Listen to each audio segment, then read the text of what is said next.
melihat hutannya masih sangat bagus dan menarik loh. Ini hutan yang bisa dibilang masih sangat alami dan belum tersentuh sama sekali gitu. Dan konturnya juga saya lihat cantik gitu. Itu sebenarnya yang menjadi awal dasar pemikiran saya untuk mengelola hutan ini. Di Tanah Karo ini, kalaupun tidak ada objek misalnya air terjun, gunung, air panas, dan segala macam, ketika mereka mengelola lahan pertaniannya dengan baik, itu menjadi peluang-peluang yang bisa dimanfaatkan oleh masyarakat Tanah Karo ini dengan banyaknya pengunjung yang datang ke Tanah Karo gitu.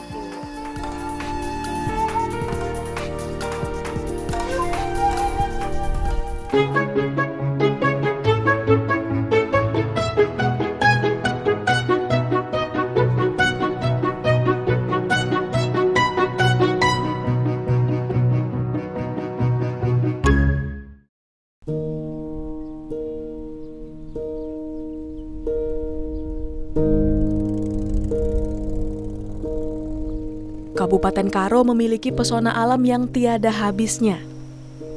Wilayah yang terletak di dataran tinggi antara 600 sampai 1.400 meter di atas permukaan laut ini menjadi tujuan wisata alam favorit wisatawan. Salah satu ikon wisata di wilayah ini adalah air terjun Sikulikap. Namun lokasi wisata ini sempat tidak beroperasi lama, tidak terawat, hingga memiliki kondisi yang memprihatinkan.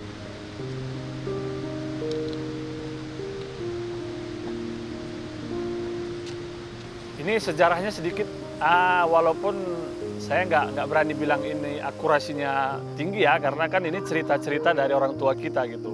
Tahun 80-an, ini dikelola oleh pemerintah Kabupaten Karo. Pada saat itu mereka buat jalan setapak terus ke air terjun, karena mungkin pada saat itu teknologi belum secanggih sekarang, sehingga informasi nggak secepat sekarang ya. Jadi, tapi pada saat itu memang wisatawan lokal cukup ramai pengunjungnya kemari. Cuman mungkin karena pengelolaannya pada saat itu belum maksimal, sehingga rate-nya menurun terus.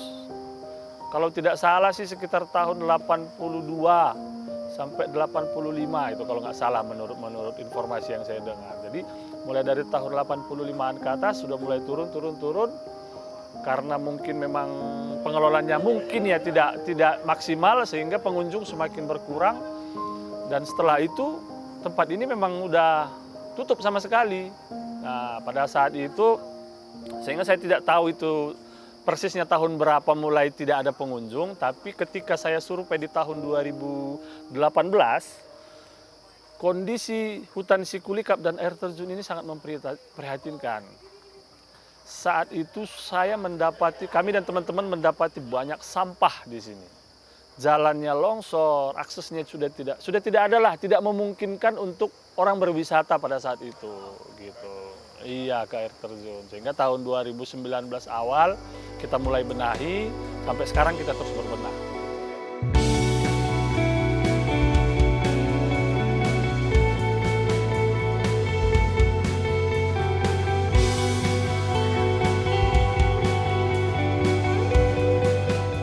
Ardian Surbakti adalah satu dari sekian banyak sosok pemuda Tanah Karo yang menaruh perhatian terhadap keberlangsungan pariwisata di daerahnya. Melalui berbagai inovasi dan strategi, Ardian mengelola beberapa lokasi wisata berkelanjutan yang kini menjadi ikon-ikon wisata khas Tanah Karo.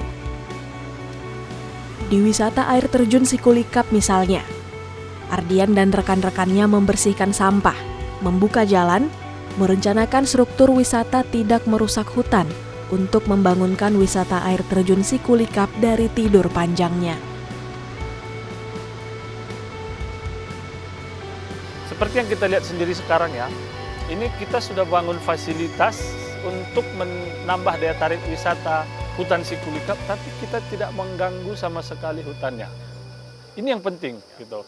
Kalau misalnya tadi ini kita tebang ini kan sudah merusak namanya, sudah tidak bahkan dengan menebang kita menghilangkan nilai jualnya kalau menurut saya.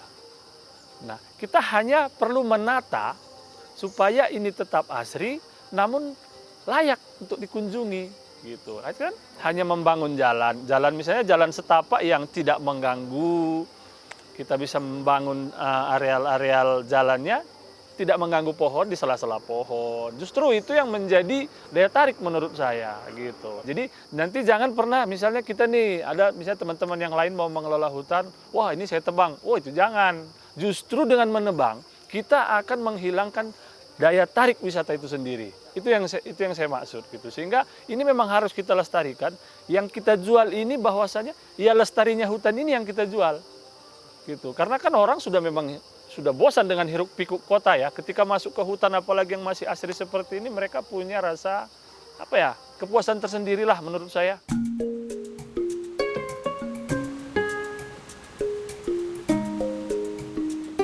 Yang pertama, yang objek utamanya sudah pasti air terjun ya, karena memang sudah ada air terjun di situ. Tapi di samping itu, saya melihat hutannya masih sangat bagus dan menarik loh. Ini hutan yang bisa dibilang masih sangat alami dan belum tersentuh sama sekali gitu. Dan konturnya juga saya lihat cantik gitu. Tidak membosankan. Kalaupun kita tata hutan ini menjadi hutan yang sebagai tempat wisata menurut saya sangat layak dibanding tempat lain yang memang sudah dikelola terlebih dahulu gitu, seperti Hutan Pinus Jogja, Taman Cikole di Bandung. Jadi saya lihat di sana, saya lihat juga di sini akhirnya wah ini layak nih. Kenapa tidak kita kelola? Ya itu sebenarnya yang menjadi awal dasar pemikiran saya untuk mengelola hutan ini gitu. Saya lebih fokus ke pengelolaan hutannya sih.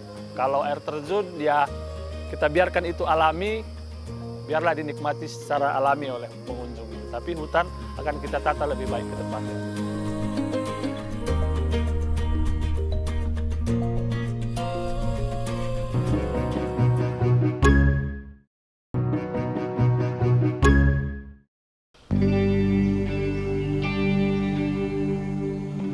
Saat ini wisata air terjun Sikulikap bukan hanya menawarkan keindahan air terjun, namun juga sensasi bermalam dengan tenda camp atau pengalaman menikmati kopi di hutan tropis Tanah Karo.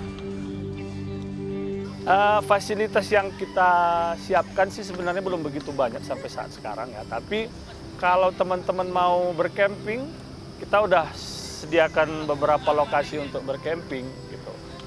Seperti fasilitas umum juga udah kita sediakan seperti kamar mandi walaupun belum maksimal ya. Seperti ini tadi ada kafe, ada saung-saung, pondok-pondok untuk misalnya ada keluarga yang mau makan, menikmati santapannya di tengah hutan, kita sediakan sudah saung-saung, pondok-pondokan. Akses jalan sudah kita perbaikilah dan kita bangun sebagian sedemikian rupa. Terus spot-spot foto juga lagi kita kembangkan. Nanti di bagian tebing sana kita mau buat banyak ya spot foto agar lebih menarik lah supaya bisa lebih banyak minat pengunjungnya kemari.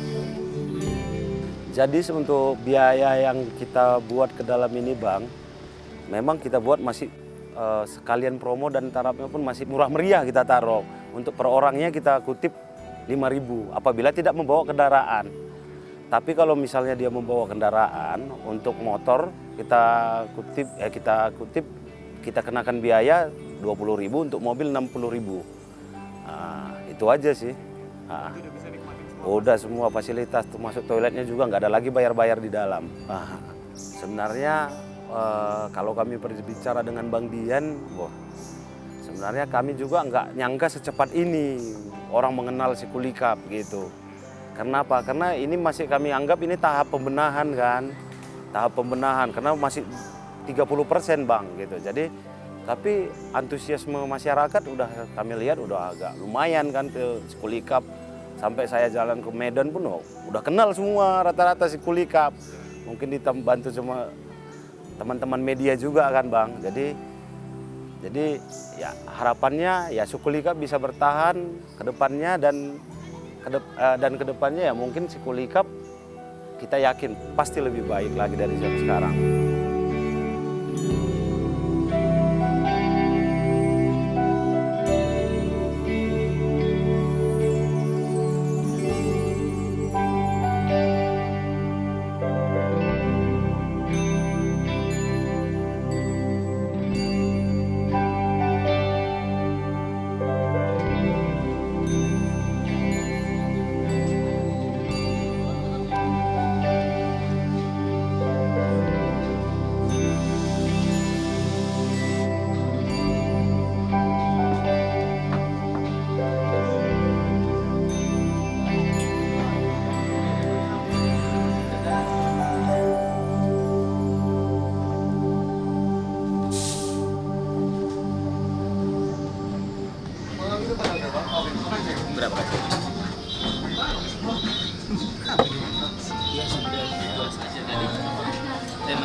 Ini kan awalnya kan dibuat untuk melengkapi sarana untuk si Kulikap aja.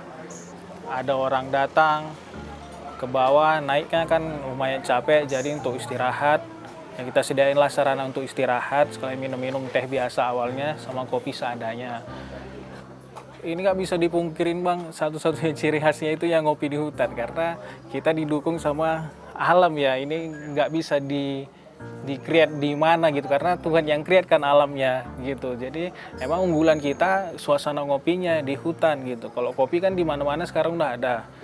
Dan mungkin semua kedai-kedai kopi pasti enak-enak semua. Cuman di sini kita kelebihannya nyaman karena suasananya di hutan, dan memang kebanyakan orang sini emang mau, kalau istilahnya sekarang, anak sekarang mau healing lah ya. Nyantai gitu Pak. Kalau kopi di Ler Sierra kita adanya dari Siosar sama dari Lingga sih Bang. Utamanya dari situ, dari itu dua.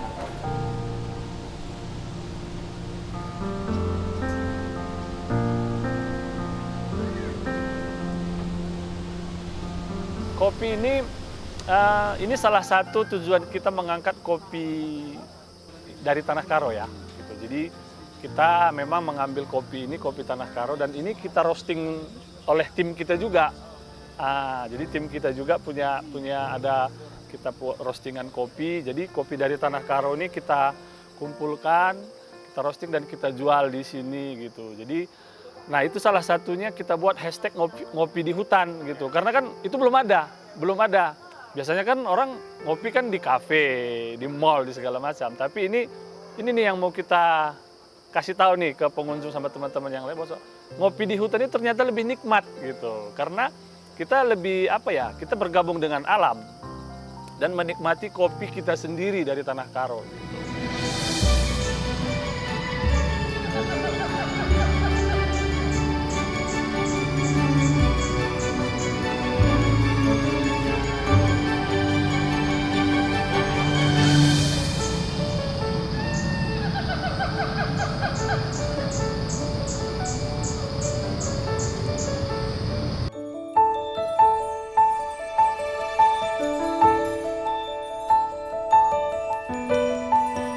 Satu lagi ikon wisata Tanah Karo menarik hasil buah inovasi Ardian Surbakti adalah pemandian alam Pariban yang terletak tepat di kaki Gunung Sibayak.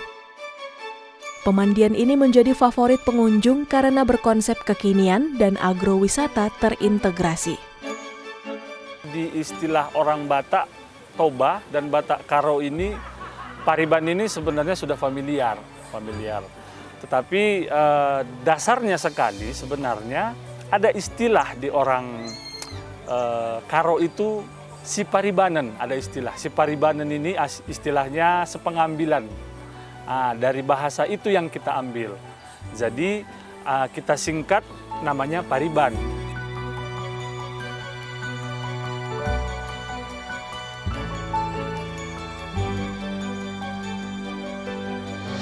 Ardian merupakan lulusan dari Institut Pertanian Bogor yang kembali untuk membangun pariwisata di kampung halamannya. Pada tahun 2010, lahan ini merupakan lahan pertanian orang tua Ardian yang hanya ditanami berbagai jenis tanaman biasa. Berkat pengetahuan dan ide kreatif Ardian, kini lahan ini beralih menjadi wisata pemandian alam yang lebih menguntungkan dan berkelanjutan.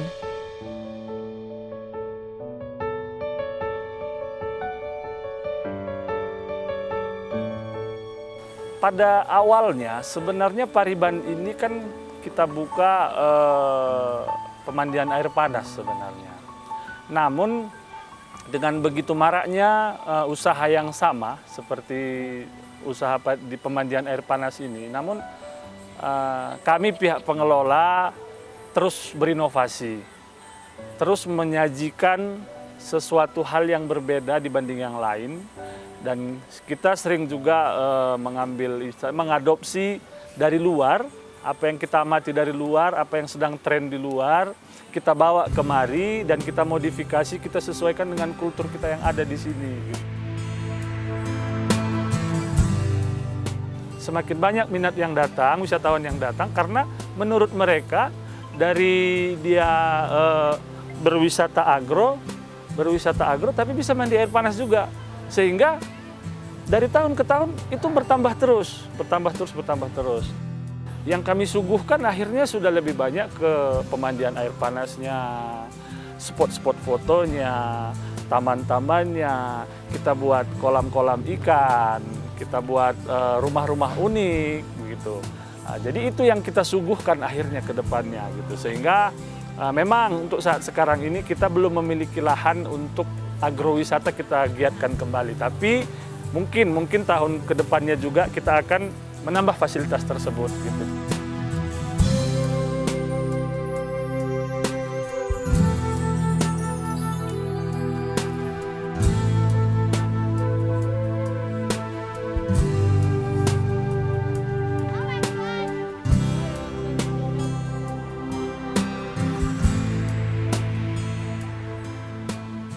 Kalau Periban ini taunya dari teman-teman, dari Facebook nengok fotonya, karena kan indah sekali pemandangannya.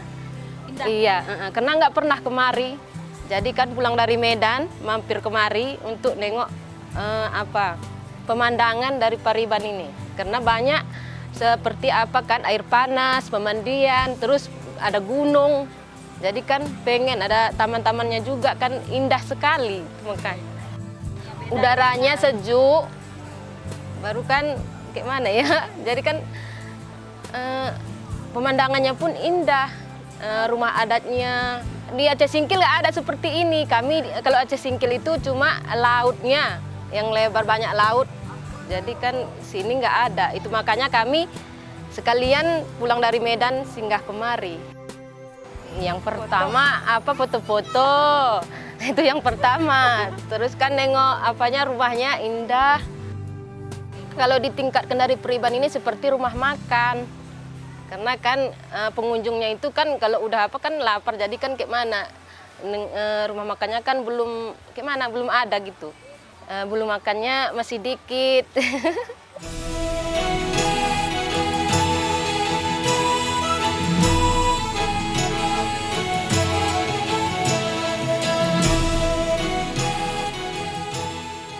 Pemandian alam Periban ini juga memanfaatkan aliran air sungai untuk menghasilkan energi listrik sebagai sumber energi untuk penerangan jalan sekitarnya.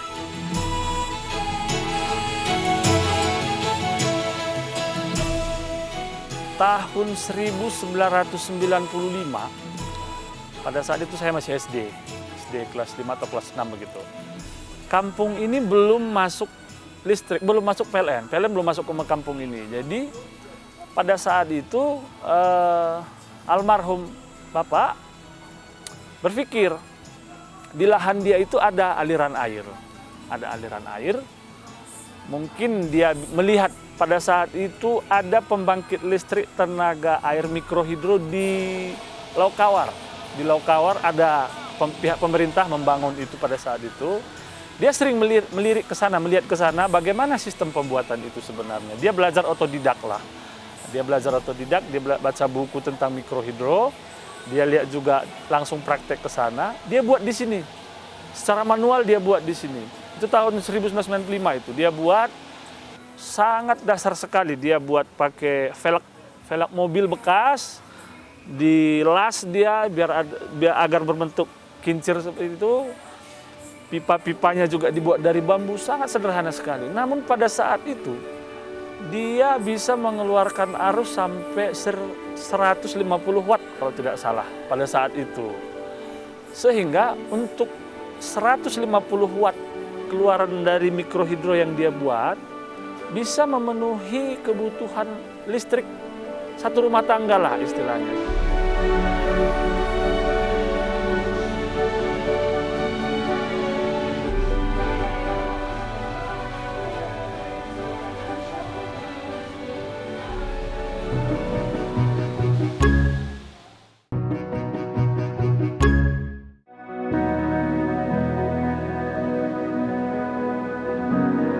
Ardian dan rekan-rekannya berhasil memajukan pariwisata Tanah Karo dengan memaksimalkan potensi sumber daya alam yang melimpah di kabupaten ini. Harapannya, Tanah Karo dapat menjadi ikon wisata alam berkelanjutan dan tidak melukai anugerah keindahan alam yang telah diberikan. Kalau sampai sekarang sih di sini banyak bisa dibilang salah satunya masyarakat sekitar belum begitu memahami ya dampak positif dari berkembangnya bisnis wisata ini gitu. Tapi ya itu memang challenge buat kita juga, tantangan buat kita gitu. Kalau dari sisi masyarakatnya itu sih selama ini yang udah pernah kita rasakan. Tapi sejauh ini masih bisa kita atasi. Kalau dari sisi wisatanya sih kita harus lebih banyak mengedukasi tentang bagaimana menjaga kebersihan lah. Karena memang wisatawan ini pada saat ini belum sadar lah tentang kebersihan sehingga mereka masih buang sampah sembarangan.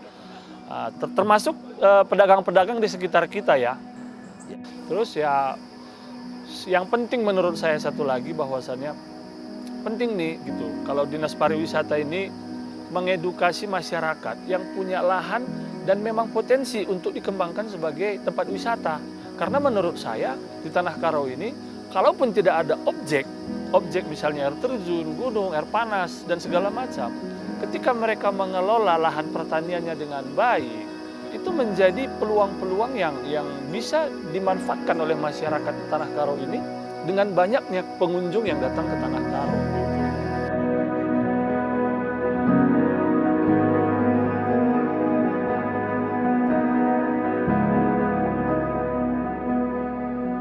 Jadi edukasi seperti itu yang saya harapkan dari pemerintah kepada masyarakat supaya ayo yang lain ini beralih nih dari pertanian konvensional, yuk masuk kita ke pertanian yang saya bilang tadi combine antara pertanian dengan pariwisata ini sehingga ekonomi juga cepat karena mereka produknya kan tidak jual ke pasar lagi nih, pasar tradisional nih, dia jual produk langsung ke wisatawan yang notabene-nya harganya sudah pasti harga supermarket loh, nggak mungkin harga pasar konvensional kan. Nah, jadi kita langsung bersaing dari situ kan kita bisa langsung meningkatkan nilai ekonomi produk kita.